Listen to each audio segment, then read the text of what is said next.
We help contractors by the hundreds with all of the administrative burdens that surround handling their construction projects. That means helping them with estimating, working with them on all the administration of their supplements, and doing the administrative services back office work that enables them to focus on selling, building, and billing. We see contractors just starting off, maybe they're struggling with the fundamentals of running a construction business. They partner up with us, their process is now defined, they're able to grow their profit margins and actually scale because they're not held back with the burden of dealing with the supplementing process. I feel proud of what we've been able to do in this industry.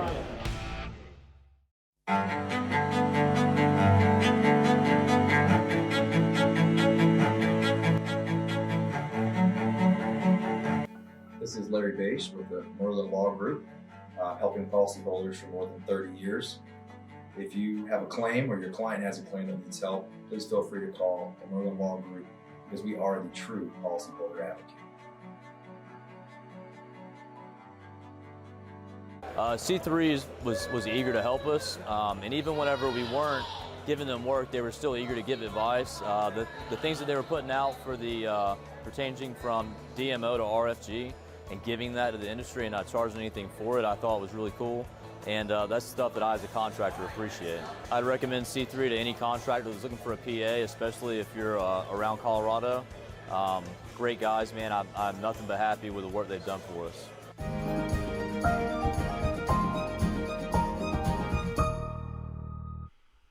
What's up, everybody? Lead meteorologist Sean Choquette here for our daily forecast, sponsored as always by Merlin Law Group, C3 Group, and our Supplement and Balance Claims. So we're going to jump right into it here today, guys. Looks like the pattern is changing, and the cool, stable air is pushing away to lead to much more unstable air and a lot more severe weather with it.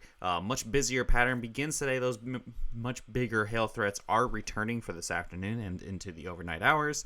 And tomorrow looks like we could see hail all the way from Chicago and maybe even over towards Detroit, all the way down into Texas. And finally, follow Derik on KOCO that we'll be out chasing today. If you are in the Oklahoma City area, we are it's the ABC affiliate that you can watch and see our chases live on TV or on their website. And also, you can just kind of check us out streaming on the website. If you don't live in the Oklahoma City area, you want to check out where the hail Stalker is going to go. I can tell you right now, we'll be heading into southwestern Oklahoma, where the best chance for hail is today. This is mostly a more rural threat for the evening hours. I know people asking about Dallas, I see in the comments. Today it wasn't going to be the day for DFW for big time hail.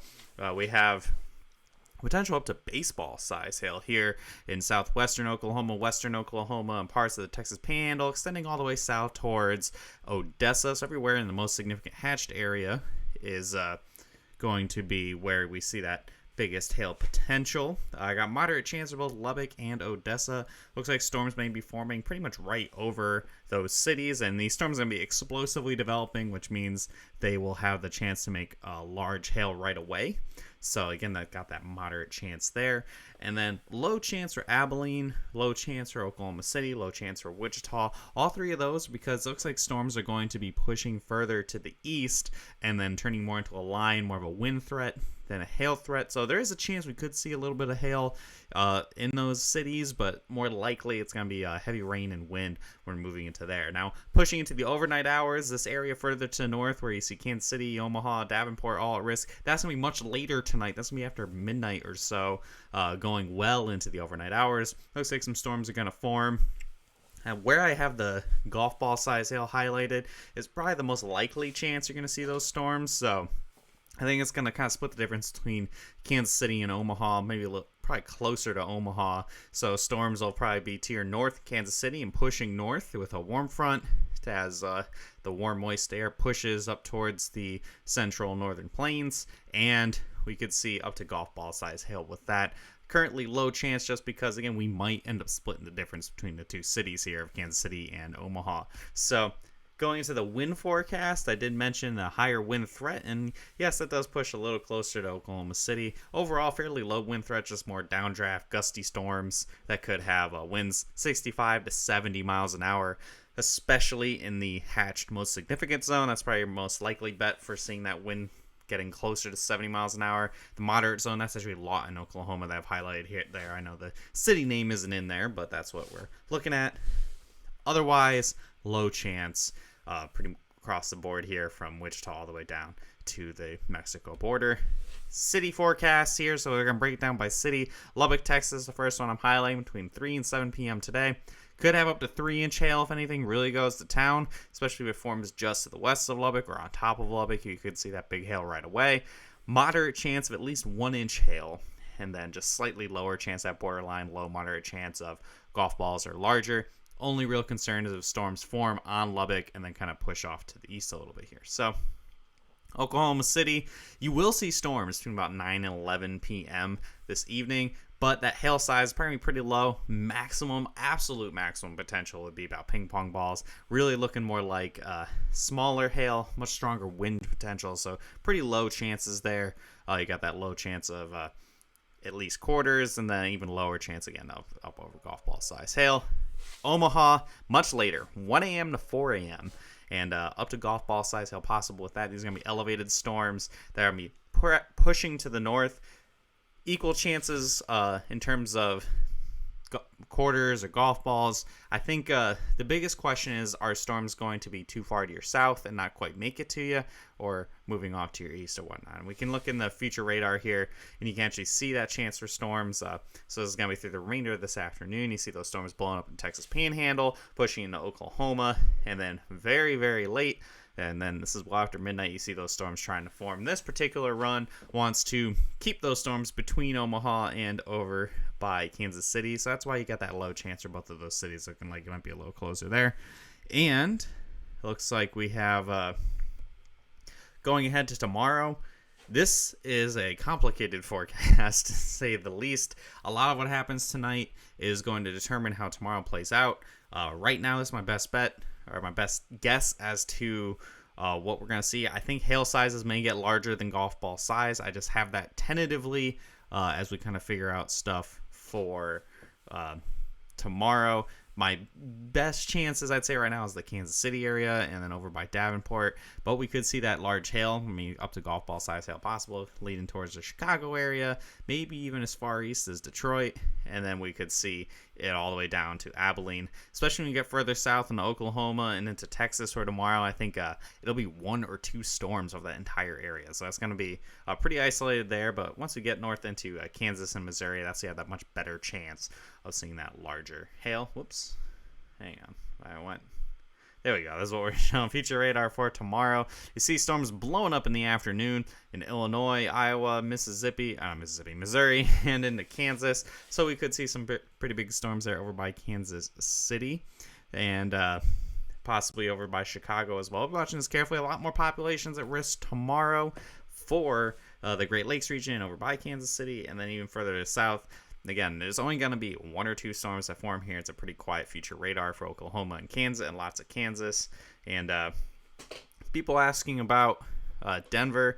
I do see on the future radar here a couple storms do want to try to bubble up tomorrow along the Front Range. This is that time of year where sometimes things kind of show up without warning. It's possible we could see some storms up into Colorado, maybe even on Friday. I don't have it highlighted in the risk right now. And then possibly on Saturday as well. So looking ahead on Friday, I have Kansas City and St. Louis out of the risk for Friday.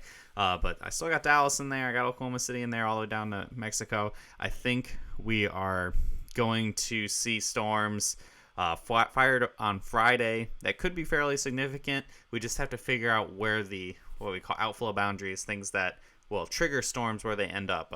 Right now, it looks like it could end up being near Oklahoma City, could push further south towards Dallas. So I have to really keep an eye on this for Friday. Again, a lot of uncertainties going into Thursday and Friday, because it's all really dependent on what happens today, and then for Friday, what happens on Thursday. So just kind of general ideas of what we're looking at. And unfortunately, that does cause an issue going into Saturday and Sunday, where there will be storms on Saturday and Sunday. It's just a matter of exactly where. Saturday, again, we could see stuff over by the Great Lakes, possibly into Colorado, and Sunday is even more uncertain. Looks like there's going to be a system in Texas, so we could see some storms in Texas that leads to a lot of uncertainty. I know folks are asking about Colorado. I know we're here almost exactly halfway through the month of May, and if you haven't had any storms yet, don't worry. Colorado doesn't really start turning on until around now anyway. So you guys, typically your biggest month is June and then into July. So you still had, I know it hasn't really been too much so far, but it's pretty normal for this time of year, it's climatologically speaking. So follow us on our Facebook or Instagram or Twitter. Subscribe to our YouTube channel so you don't miss any of our live coverage. We'll go live if any big storms do happen today in any cities. Check Derik out on his KOCO page. There'll be live streaming of any chasing for them. It won't be on the Hail Trace page if they're with KOCO, but if we do any live coverage, we'll be live on here. And then hit See First on Facebook so you don't miss any of that activity. And we can see, give us a call at 855-334-4245. Any comments, questions, or concerns, info at hailtrace.com and hailtrace.com for any other details you want, or you got separate training, whatever it may be. I saw somebody asking about what's the Illinois' best month for hail. Your best month for severe weather is typically probably June, I'd say, right around there.